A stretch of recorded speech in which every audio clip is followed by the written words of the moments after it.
it is Crafty Goal update time yet again. Nothing new to show you on the Stash Roulette page this month.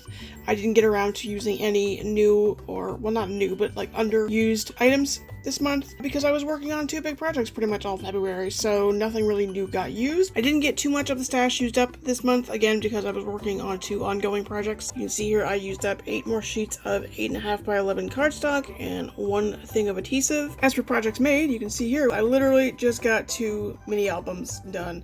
I got the baby album that I made for my brother and my sister-in-law, and I finished my December daily. I don't think I've ever marked off my daily albums as projects that are completed, but I really should. I did do some crafty spending this month. These are the Fisker's blades that I said that I ordered at the end of January, but they shipped at the beginning of February, so that is when I got billed. So they were $23.26 for two packs. From Amazon, I got these 8.5 by 11 magazine boards. There's 100 of them. It's 24 point. I'm not really sure what that is as far as weight. It's some sort of cardstock at the very least. I don't think it's actually chipboard. I picked it up for 2 reasons. For crafting, for making mini albums and things like that, for when I am out of cereal boxes. Like, that's when I ordered this, was I was out of cereal boxes. I can just use these for chipboard or faux chipboard. It's quite thick. They're all white.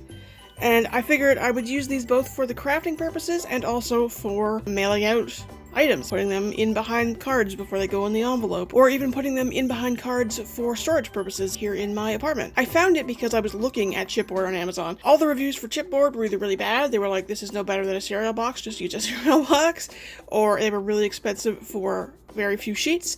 And then I saw this, and there were reviews from people saying they use them for album covers and book covers and things like that, and they really like them. So I figure even if they are thinner than chipboard and I have to glue them together the same way I do with cereal boxes, it's a dual purpose product because I can use it for both crafting and then also just for more professional presentation of items when I mail them. All that to say that the backing ports were $25.65. As far as my every other month subscribe and save on Amazon, I got my score tape for $19.18. And I picked up some A2 size envelopes for $18.59. $19.18 is around the price it usually is, but again, the price has gone up on the envelopes quite a bit. And then my ATG tape came much later than it was supposed to. It didn't come till the end of the month, on the 27th. And for 2, it was $35.02. I don't know why the price has gone up so much, especially since we are now a solid year into the pandemic.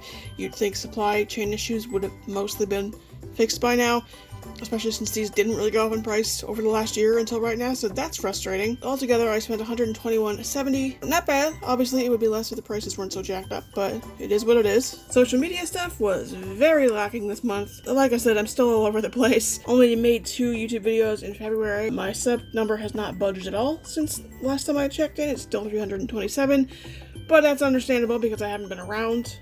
Like, I didn't make any Instagram posts. I announced that I was doing the 100-day project and have yet to do any of it, but again, we'll go into that in a minute. And then I've lost a couple of followers, which totally understandable because I'm not around. But I am now essentially doing 4 collabs. I've got this one. I've got the Joy Blue collab, the 100-day project, once I get some of that done. And then also I started doing the March Meet the Maker kind of sort of collab challenge thing on Instagram. Looking at my February goals, I did actually accomplish a few things. I did actually design and print a shot list for taking photos of my items. However, I don't really like how it printed out. It printed out very tiny, so I do want to sort of redesign / resize it so it's like 99% done. And I completed my December daily and the baby album for my brother and sister-in-law, so I'm very happy to get those 2 crossed off. So I still need to plan out, make, and schedule future content, which has been the goal from the beginning of the year. As far as the March Meet the Maker collab on Instagram, obviously I want to continue and complete that. Again, working on cataloging supplies and items. I'm kind of looking at redoing that whole thing, which would be a video probably. I gotta get caught up on the 100-day project. I have started working on the cards. It just took me so long to get the 2 albums done, and I really wanted to get my December daily album done so that I knew exactly what I had left from that Christmas pad, because that's the first thing I'm just gonna finish that off since it's almost done, and then I'll move into the loose papers that I was planning to use for that project. I also need to get started on an actual blue project for the Joy of Blue collab. I made those panic cards for January and then showed you what I am intending to use for upcoming projects February. So for March, I'd at least like to have something started to show you, even if it's just like a mini album cover or something. So that is a priority for the next few days before that next video is due. I also want to finish my October daily and finish my own baby album for pictures of my niece, but those are kind of in the background because those can be done whenever. And now I put all the Etsy goals at the bottom of this list because I'm having a bit of an existential crisis about opening an Etsy store. I came across a video of someone who was selling items on Etsy and had her store closed and her account suspended for no reason. She could never get a hold of anybody in customer service to tell her as to why.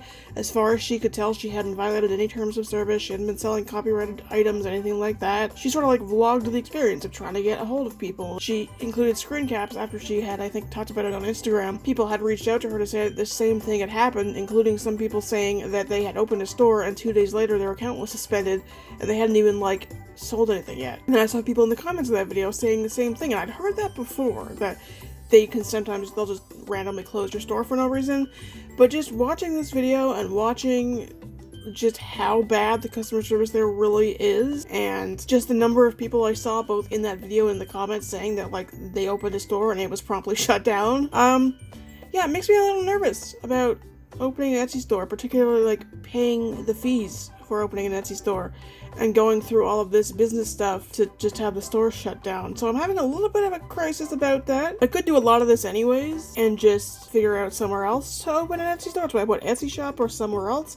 The problem with somewhere else is other platforms are not as well known. They don't have as much of a built-in audience, and getting your own website and starting your own e-commerce site is expensive, and I don't have money for that. I know one of the things that a lot of stores are doing now is they keep some of their inventory on Etsy and the rest on their own website and their own e-commerce site, so they can still use the audience from Etsy and gain an audience that way, but then they have like a wider inventory available on their own personal site. That is something I guess I could look into, just start small on the Etsy and then work towards getting a website. I don't know. I was going into March with the mindset of I am going to shape up and really start treating all the stuff that I'm trying to do as a job, because that's something I've really struggled with. And then I saw that video and all the comments on it, and I had a crisis because now I don't know what to do. I'll probably still end up going with the Etsy store. It's been a few days since I've seen the video and I've calmed down a bit, but it's nerve-wracking. It's already nerve-wracking to begin with, but then you throw in the fact that they seem to be not quite as trustworthy as they once were, and I'm kind of lost. So if anybody has any tips, if you are an Etsy seller, or if you have tips for somewhere else to go,